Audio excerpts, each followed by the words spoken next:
अस्सलाम वालेकुम स्टूडेंट्स, मोहम्मद आसिम फरीद की जानिब से आपको नेशनल कॉमर्स ग्रुप में खुशामदीद कहते हैं।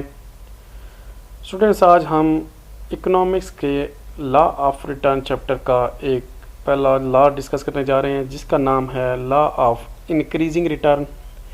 स्टूडेंट, बहुत ही इम्पोर्टेंट लॉ है ये। हम इसमें 3 किस्म के लॉ पढ़ेंगे।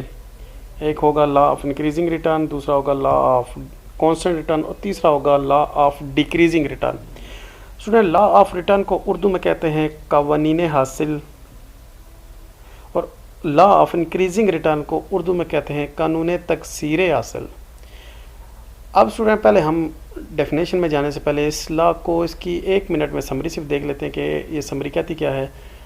लॉ ये कहता है कि जब आप किसी फिक्स फैक्टर के साथ वेरिएबल फैक्टर को कॉस्ट ऑफ प्रोडक्शन में लगाते हैं, यानी कि प्रोडक्शन प्रोसेस में आप जब फिक्स फैक्टर के साथ वेरिएबल फैक्टर को लगाते हैं, तो जब आपकी मार्जिनल प्रोडक्ट इंक्रीज़ होती जाए हर एक यूनिट के साथ, तो उसको कहते हैं लॉ ऑफ इंक्रीजिंग रिटर्न। एक दफ़ा फिर से रिपीट कर देता हूँ। जब प्रोडक्शन प्रोसेस में फिक्स कास्ट के साथ वेरिएबल कास्ट को लगाया जाए, तो जब आपकी मार्जिनल प्रोडक्ट इंक्रीज़ होती जाए, तो उसको कहेंगे लॉ ऑफ इंक्रीजिंग रिटर्न। अब स्टूडेंट्स, यहाँ पे हम इसकी डेफिनेशन डिस्कस करते हैं, उसके बाद टेबल और उसके बाद ग्राफ पे जाएंगे। सबसे पहले डेफिनेशन की क्या कहती है। डेफिनेशन कहती है कि in the production process when marginal product increases with the increase in unit of variable factor along with fix factor is called law of increasing return. कहता क्या है कि प्रोडक्शन प्रोसेस में जब मार्जिनल प्रोडक्ट ज़्यादा से ज़्यादा होती जाए, जब आप वेरिएबल यूनिट को ज़्यादा करें लेकिन फिक्स फैक्टर जो है वो आपके चेंज ना हो, तो इसको कहते हैं law of increasing return. In the words of professor Benham ये कहता है कि in the productivity industry quantity of factor is increase by keeping the units of other factor of production constant, the beginning of its product will increase as increasing rate.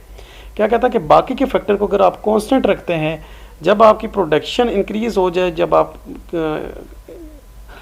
Variable cast लगाएं, तो उसको कहते हैं law of increasing return. तो student, हम इसकी जो explanation के बाद हम जाते हैं इसके टेबल की जानिब और देखते हैं टेबल में हमारे पास क्या है। हमारे पास इस लॉ में 4 हम कॉलम बनाएंगे। सबसे पहले होगा फिक्स फैक्टर ऑफ प्रोडक्शन, दूसरे नंबर पे होगा यूनिट्स ऑफ वेरिएबल फैक्टर, तीसरे नंबर पे हमारे पास मार्जिनल प्रोडक्शन, चौथे नंबर पे हमारे पास टोटल प्रोडक्शन। फिक्स फैक्टर को उर्दू में कहते हैं मुइना फैक्टर या फिक्स कास्ट। जो हमारे होते हैं वेरिएबल फैक्टर होते हैं उसको कहते हैं मतगैर फैक्टर, और मार्जिनल प्रोडक्ट को उर्दू में कहते हैं मुख्ततिम पैदावार, और टोटल प्रोडक्शन को उर्दू में कहते हैं कुल पैदावार। फिक्स फैक्टर ऑफ प्रोडक्शन में हमने ले लिया, सपोज आप कर लें कि आपके पास लैंड है, ज़मीन है, वो 10 एकड़ वो आपने फिक्स कर ली। वो ज़्यादा आप नहीं कर सकते थे शॉर्ट टर्म पीरियड में। जो वेरिएबल कास्ट है उसको आप ज़्यादा कर सकते हैं, यानी कि ये आपके लेबर हैं, 1 2 3 4 आपने कर लिया। फिक्स में आप उसको चेंज नहीं कर सकते, और वेरिएबल में आप उसको चेंज करेंगे। अब जब वेरिएबल के साथ आपकी मार्जिनल प्रोडक्ट हर यूनिट के साथ इंक्रीज़ होती जाए, यानी कि 1 पे 10 टन वीट थी, 2 पे 20 टन वीट थी, 3 पे 30 टन वीट, 4 पे 40 टन वीट, तो इसके साथ यानी कि यूनिट ऑफ वेरिएबल के साथ जब मार्जिनल प्रोडक्ट को इंक्रीज़ करें, तो इसको कहते हैं लॉ ऑफ इंक्रीजिंग रिटर्न। तो आपने देखा है कि जैसे जैसे हम यूनिट इंक्रीज़ करते जा रहे हैं, हमारी प्रोडक्शन भी इंक्रीज़ होती जा रही है। तो उसके बाद हम टोटल प्रोडक्शन में क्या, टोटल प्रोडक्शन स्टूडेंट हमेशा आती है मार्जिनल प्रोडक्ट से, यानी कि मार्जिनल प्रोडक्ट 10 यूनिट आप 10 इसी तरह से रखें। अब आप क्या करें, अब आप नेक्स्ट यूनिट को आप पहले यूनिट में ऐड करते जाएं, यानी कि पहला यूनिट प्लस दूसरा यूनिट, ये 10 प्लस 20 ये हो गया 30 आप यहाँ पे लिखते हैं, 30 प्लस 30 ये हो गया 60 आप यहाँ पे लिखते हैं, 60 प्लस 40 यहाँ पे 100 आ गया।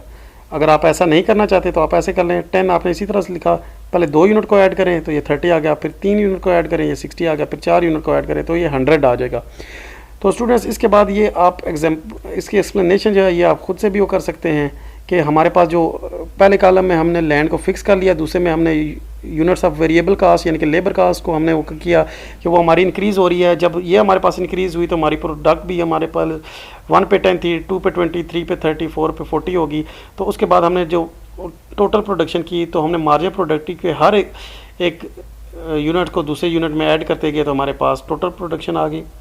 उसके बाद स्टूडेंट्स हम चलते हैं इसके ग्राफ की जानिब। हम इधर 2 किस्म के ग्राफ ड्रा करेंगे। दो किस्म के मतलब कि हम फैक्टर लिखेंगे। एक हमारे पास होगा यूनिट्स ऑफ वेरिएबल कास्ट, दूसरे हमारे पास जो वाई एक्सिस पे होगा वो हमारे पास मार्जिनल प्रोडक्ट होगा, मार्जिनल जो हमने कास्ट लगाई है। हमने यूनिट्स ऑफ ऊपर हमने देखा कि हमारे पास वेरिएबल कास्ट कितने हैं, वो 1 2 3 4, तो हमने तरतीब के साथ 1 2 3 4 हमने एक्स एक्सिस पे ड्रा कर लिया। मार्जिन प्रोडक्ट में हमने उसका डिफरेंस देखा, वो 10 20 30 40 था, यानी कि हर एक यूनिट के साथ वो मार्जिन प्रोडक्ट इंक्रीज हो रही थी। 10 20 30 40 हमने इस साइड पे लिख लिया वाई एक्सिस पे। जब हमने ऊपर टेबल को देख लीजिएगा दोबारा से, जब आपके पास वेरिएबल कास्ट फास्ट थी, ये फास्ट, और आप उस टाइम प्रोडक्शन कर रहे थे 10 की, ये फास्ट और ये 10, आपने इसको ज्वाइन कर लिया, यहाँ पे एक कर्व बना लिया, नुक्ता ड्रा कर लिया। जब 2 थी तो 20 होगी, ये 2 इसके ऊपर और 20 के बिल्कुल सामने, ये 2 पे 20, 3 पे वो 30 होगी, ये 3 के ऊपर ले जाए और 30 के बिल्कुल सामने एक और नुक्ता ड्रा कर लें। 4 पे 40, 4 ये इसके ऊपर और ये 40 के बिल्कुल सामने। इन चारों आप जो है पॉइंट्स इनको इकट्ठा करेंगे, एक लाइन ड्रा करेंगे, तो ये आपके पास बन जाएगा लॉ ऑफ इंक्रीजिंग रिटर्न का खत। तो स्टूडेंट्स उम्मीद करता हूँ ये भी आपको बात समझ आई होगी। ये आप इसकी जो एक्सप्लेनेशन खुद से रीड कर लीजिएगा, वही जो मैंने बातें बताई हैं वही उसी तरह से करेंगे कि आप एक्स एक्सिस पे ये यूनिट्स रखें, वाई एक्सिस पे ये रखें, 1 पे 10 करें, 2 पे 20 कर दें, 3 पे 30 कर दें, 4 पे 40 करें, तो आप ये कर्व ज्वाइन करेंगे तो आपके पास लॉ ऑफ इंक्रीजिंग रिटर्न का आ जाएगा। स्टूडेंट्स हम इसके बाद आखिरी चीज़ देखते हैं कि ये लॉ जो है हमारे किस किस जगह पे हमारे यूज़ हो सकता है, इनके इसकी एप्लीकेशन क्या है। प्रिंसिपल डिवीजन ऑफ लेबर, जो हमारी डिवीजन ऑफ लेबर है, लेबर की तकसीम करते हैं, उसमें ये बहुत ज़्यादा यूज़ होता है। Principle of division of labour is followed in industry when units of labour of and capital increases, marginal product also increases. कहता है कि हम सबसे ज़्यादा ये इसको इंडस्ट्री में यूज़ करते हैं। जब हम लेबर को भी इंक्रीज़ करते जाएँ और कैपिटल को भी इंक्रीज़ करते जाएँ, तो वो लेबर जो होगा वो कैपिटल को यूज़ करके मार्जिन प्रोडक्ट वो ज़्यादा करता जाएगा, यानी कि सबसे पहले इसकी इम्प्लीकेशन होता है इंडस्ट्रियल सेक्टर में। दूसरा यह है कि non availability and natural hurdles, जहाँ पे नेचुरल हर्डल जो कुदरती हमारे ज़राए हैं उसमें कोई हर्डल ना आए, उसमें रुकावट ना आए, वो ज़्यादा से ज़्यादा होती ही जाए। तो industrial professions are not influence by natural condition, जो इंडस्ट्री है हमारी वो नेचुरल कंडीशन पे इन्फ्लुएंस नहीं करती। That is why marginal product increase because increase in the unit of labour and capital. वो कहता है हमारी जो नेचुरल हर्डल बिलफर्ज नहीं होगी तो हम लेबर को और कैपिटल को बढ़ाते जाएंगे जब, तो उससे हमारी जो मार्जिनल प्रोडक्ट इंक्रीज होगी उसको कहेंगे लॉ ऑफ इंक्रीजिंग रिटर्न। यानी कि इसमें भी non availability of natural hurdles में भी इसकी इम्प्लीकेशन है। तीसरा है इफेक्टिव एंड प्रॉपर सुपरविजन, जहाँ पे आपकी सुपरविजन होगी, सुपरवाइज़र होंगे वो इफेक्टिव होंगे और प्रॉपर होंगे, तो वहाँ पे भी आपको लॉ ऑफ इंक्रीजिंग रिटर्न देखने को मिलेगा।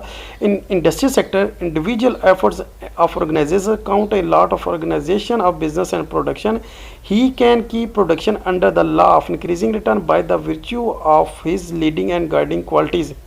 कहता है कि जो ऑर्गेनाइजेशन में ऑर्गेनाइजर्स होंगे, जो सपोर्ट करते होंगे, जो हर बंदे को गाइड करते होंगे, अगर उनमें लीडिंग और गाइडिंग क्वालिटीज़ होंगी तो वो क्या कि हर एक लेबर से वो लॉ ऑफ इंक्रीजिंग रिटर्न निकाल सकते हैं। यानी कि एक लेबर को इंक्रीज़ करेंगे तो जाहिर सी बात है वो प्रोडक्शन को बहुत ज़्यादा हाई लेवल तक लेके जा सकते हैं। 2 लेबर होंगे तो ज़्यादा लेके जा सकते हैं, 3 होंगे तो ज़्यादा लेके जा सकते हैं।